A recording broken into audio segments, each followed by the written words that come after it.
இன்னும் கூட சரத்குமார் இப்ப அன்புமணி இவங்க எல்லாமே வந்து கூட்டணி ஆட்சி அமையும் அப்படின்ற மாதிரி சொல்றாங்க. அவர்களாம் தலைவர் இல்லை என்னங்க வம்பா இருக்குது. ராமதாஸ் எல்லாம் எங்க அணியில் இல்லையே. அன்புமணியில் அப்படி சொல்லவே இல்லை. தவறான கருத்து சொல்லுவாங்க.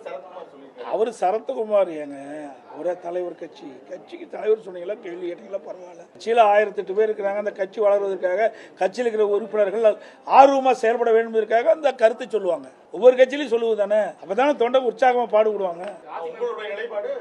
எங்களுடைய அனைத்து இந்திய அண்ணா திராவிட முன்னேற்ற கழகம், நான் ஏற்கனவே பலமுறை சொல்லிட்டேன், அதிமுக தான் ஆட்சி அமைக்கும்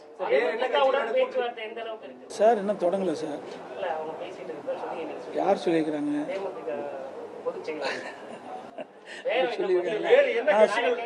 அதாவது அனைத்து இந்திய அண்ணா திராவிட முன்னேற்ற கழகம் மற்ற கட்சியோட பேச்சுவார்த்தை நடத்தி இறுதி செய்யப்பட்ட பிறகு உங்களுடைய தொலைக்காட்சி நபர்களையும் பத்திரிகைகள் அழைத்து நிச்சயமாக அதற்கு பேட்டி கொடுக்க.